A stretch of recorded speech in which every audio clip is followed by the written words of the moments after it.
জীৱনত প্ৰথমবাৰ এয়া গণেশ বাবাক ভয় ভয়কৈ অকণমান হাত বুলাই দিছোঁ আৰু লগতে মোৰ মিষ্টাও এয়া গণেশ বাবাক অকণমান হাত বুলাই দিছে। এতিয়া এয়া মুগা সাজযোৰ পিন্ধি যাবলৈ ওলাইছোঁ বনগাঁৱৰ পূব গোলাঘাট বসন্ত উৎসৱৰ চিলভাৰ জুবলি অনুষ্ঠানলৈ। তাতে এতিয়া পতাকা উত্তোলন অনুষ্ঠান এটা হ'ব। সেই অনুষ্ঠানলৈকে আমি মোৰ হাজবেণ্ড আৰু মই দুইজন যাবলৈ ওলাইছোঁ। তাত গৈ আপোনালোকক সকলোখিনি বিহুৰ প্ৰগ্ৰেম দেখুৱাম। মোৰ মিষ্টাৰো এয়া জাতীয় সাজ পৰিধান কৰি বিহুৰ পতাকা উত্তোলন কৰা অনুষ্ঠানটোলৈ এয়া যাবলৈ ৰেডি হৈ গ'ল আৰু এইফালে ৰেডি হৈছে আমাৰ গাড়ীখনো। গাড়ী ৰেডি হৈ গ'ল আৰু আমি এতিয়া দুইজন গৈ থাকোঁ। আমাৰ ঘৰৰ পৰা বেছি দূৰ নহয়, অকণমান দূৰ এই অনুষ্ঠানটোলৈ। এয়া পাইছোঁহি আৰু ঘৰৰ পৰা আধা কিলোমিটাৰ দূৰত্বতে এই অনুষ্ঠানটো, গতিকে আহি পাইছোঁহি খুব সোনকালে। আৰু বসন্ত উৎসৱৰ এয়া দেখিছে ডাঙৰ ডাঙৰকৈ বেনাৰ পোষ্টাৰ আহিছে, গেট দিছে আৰু এইফালে আমি এয়া পাই গ'লোহি বিহুতলী। আৰু এয়া দেখিছেনে শাৰী শাৰীকৈ ৰাখি থৈছে পতাকাখিনি আৰু এইফালে ধুনীয়াকৈ ষ্টেজটো ৰভাখন সজাই তোলা হৈছে। আমিও আহি পালোহি আৰু পাই এয়া ৰভাতলিতে বহিলোঁ আৰু সকলো মানুহ অহালৈকে অপেক্ষা কৰিলোঁ। লাহে লাহে এজন দুজনকৈ আহি মানুহ গোট খাইছেহি পতাকা উত্তোলন কৰা ঠাইলৈ আৰু এয়া পতাকা উত্তোলন কৰাৰ সময় আহি গ'ল। আমি সকলো উঠি আহিছোঁ শাৰী শাৰীকৈ থৈ দিয়া পতাকাখিনিৰ ওচৰলৈ। মেইন পতাকাখনৰ বাহিৰে আৰু 24খন পতাকা, মানে এই বছৰ 25 বছৰ হৈছে এই অনুষ্ঠান ভাগৰ আৰু 25 বছৰ হৈছে কাৰণে এবাৰ চিলভাৰ জুবলি অনুষ্ঠান পতা হৈছে। আৰু এইফালে প্ৰতিখন পতাকাৰ আগে আগে এজন এজনকৈ ব্যক্তি থিয় হৈ ৰেডি হৈ গ'ল। মোৰ মিষ্টাৰৰ ভাগতো এখন পতাকা উত্তোলনৰ দায়িত্ব পৰিছে। এয়া তেওঁ ৰৈ আছে আৰু আনফালে এয়া আমি মহিলাসকল থিয় হৈ চাই আছোঁ। পতাকাখন উত্তোলন কৰাৰ আগে আগে সকলো পতাকা উত্তোলন কৰা ব্যক্তিকে এখন এখনকৈ ফুলাম গামোচাৰে সম্বৰ্ধনা জনোৱা হৈছে। এতিয়া এয়া পতাকা উত্তোলনৰ কাম আৰম্ভ হৈ গৈছে আৰু সকলোৱে নিজৰ নিজৰ মুখৰ আগত থকা পতাকাখন এয়া ওপৰলৈ উৰুৱাইছে।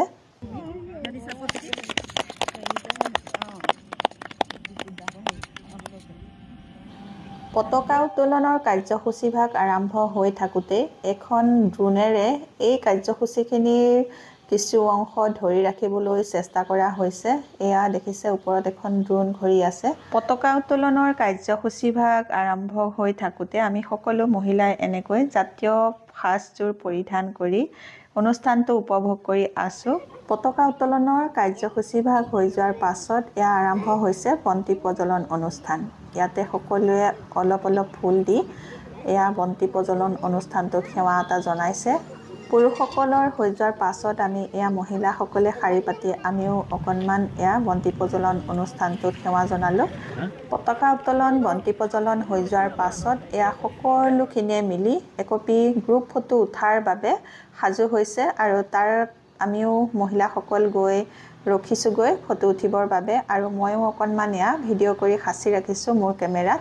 পতাকা উত্তোলন বন্তি প্ৰজ্বলন হৈ যোৱাৰ পাছত খুব সুন্দৰ এটা বাৰেৰহণীয়া শোভাযাত্ৰা আৰম্ভ হ'ব।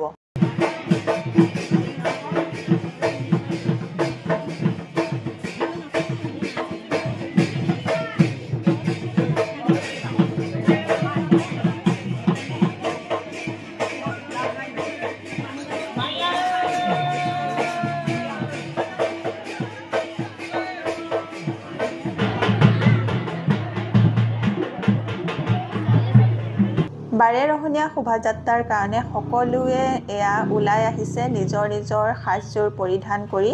এতিয়া সময় হ'ল সকলোৱে নিজৰ নিজৰ ঠাইডোখৰত শাৰী পাতি থিয় হোৱাৰ আৰু এয়া সকলো গৈ আছে। ময়ো দেখিছোঁ এজনী কণমানি কইনা, দৰা কইনা নে কোনোৱে বিহু নৃত্য, কোনোৱে ঝুমুৰ নৃত্য, কোনোৱে মিচিং বিহু নৃত্য আৰু কোনোৱে এয়া দেখিছে পথাৰৰ দৃশ্য এয়া উলিয়াবলৈ চেষ্টা কৰিছে। নাঙল যুঁৱলি পথাৰলৈ নিয়া খাদ্য কোৰ এয়া লৈ। এইফালে এয়া গণেশ বাবা ৰেডি হৈ গৈছে প্ৰচেছনত যাবৰ বাবে। গণেশ বাবা প্ৰথম যাব প্ৰচেছনত, সেইকাৰণে গণেশ বাবাক ৰখা হৈছে। আমিও গৈ সকলোৱে তাতে গণেশ বাবাৰ লগত অকণ ভিডিঅ' বনাইছোঁ, অকণমান ফটো উঠিছোঁ। এয়া সকলোৱে ভয় ভয়কৈ ওচৰ চাপি চুকৈ গণেশ বাবাৰ এয়াৰ প্ৰথম জীৱনত গণেশ বাবাক অকণমান চুই চোৱা আৰু ফটো উঠা গণেশ বাবাৰ লগত। গতিকে অকণমান ফটো উঠিলোঁ, এয়া অকণমান চুই চালোঁ। এয়া মোৰ হাজবেণ্ড আৰু মই দুইজনে ফটো উঠিলোঁ গণেশ বাবাৰ লগত, বহুত ভাল লাগিলে। এইফালে বাৰেৰহণীয়া শোভাযাত্ৰাৰ বাবে সকলো এয়া ৰেডি হৈ গ'ল, সকলোৱে শাৰী পাতিলে নিজৰ নিজৰ ঠাইত। আৰু এইফালে গণেশ বাবা প্ৰথমতে যাব, গতিকে গণেশ বাবা প্ৰথমতে গৈছে আৰু গণেশ বাবাৰ পাছে পাছে বাকী দলসমূহ। আমিও এয়া প্ৰচেশ্যনত অকণমান যাওঁ বুলি এয়া ওলাই আহিছোঁ, এয়া গৈ আছোঁ গণেশ বাবাৰ পিছে পিছে।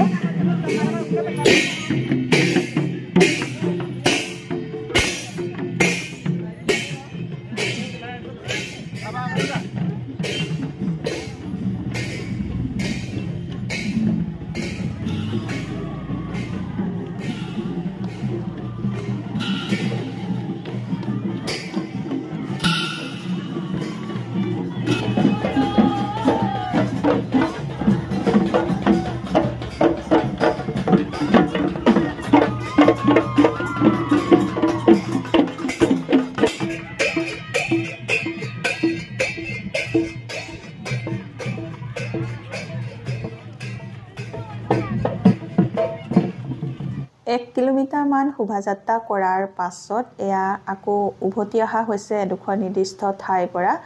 এনেকৈ এটা দল গৈছে আৰু আনটো দল এনেকৈ ঘূৰি আহিছে, এয়া দেখিছেনে। এয়া শোভাযাত্ৰাত ময়ো আছোঁ হাতত পানী গ্লাছ লৈ, কাৰণ সেইদিনা খুব চোকা ৰ'দ আছিলে আৰু এই চোকা ৰ'দতে একদম অন্তৰ কণ্ঠৰ শুকাই গৈছিলে। আৰু কোনোবা সদাশয় ব্যক্তিয়ে আমাক পানী যোগান ধৰিছিলে খাবৰ বাবে, আৰু সেইকাৰণে এয়া পানী খাই খাই শোভাযাত্ৰা কৰিছোঁ। আৰু সকলোৱে এয়া নাচি বাগি হাঁহি ফূৰ্তিৰে শোভাযাত্ৰা কৰি আছে, খুব ফূৰ্তি কৰিছে সকলোৱে, বহুত ভাল লাগিছে এই শোভাযাত্ৰাটোত। সকলোতকৈ আগতে আহি এয়া বিহুৰ মণ্ডপ পাই গ'লোঁ। কোনোমতে এয়া সোমাইছোঁহি। ৰভাতল খালী আৰু অকণমান পিছত এই গোটেইখিনি ৰভাতল সম্পূৰ্ণ ভৰি যাব প্ৰচেশ্যন কৰা দলে। এতিয়া আহি আমি আগতীয়াকৈ গুচি আহিলোঁ আৰু আহি ইয়াৰ ৰভাতল পাইছোঁ। ইমানেই চোকা ৰ'দ আৰু আজি স্কিনৰ পূৰা অৱস্থা নাইকিয়া হৈ গৈছে ৰ'দত। আৰু ল'লোঁ এয়া কল কিয় লৈছোঁ আপোনালোকে গম পাইছেনে বাৰু? কলটো লৈছোঁ এয়া গণেশ বাবাক খুৱাবৰ কাৰণে। গণেশ বাবা লঘোণে আমাৰ লগতে ঘূৰি ফুৰিছে, গতিকে গণেশ বাবাক খুৱাবৰ কাৰণে এইখিনি কল ল'লোঁ। প্ৰচেশ্যন কৰি আহি যেতিয়া গণেশ বাবা এই ৰভাতলি পাবহি, তেতিয়া এইখিনি কল খুৱাব লাগিব। এয়া লাহে লাহে সকলো আহি পাইছেহি শোভাযাত্ৰা কৰি। সকলো ঘামি জামি ভাগৰ লাগি গৰমত অৱস্থা নাইকিয়া হৈ আহিছে। আৰু বিহু কমিটিয়ে ইয়াতে ভাতৰো যোগাৰ কৰিছে এতিয়া, আৰু সকলোৱে এতিয়া খাদ্য গ্ৰহণ কৰিব। গণেশ বাবাও পালেহি। মই এয়া গণেশ বাবালৈ থৈ দিয়া কলখিনি গণেশ বাবাক খুৱাই আছোঁ।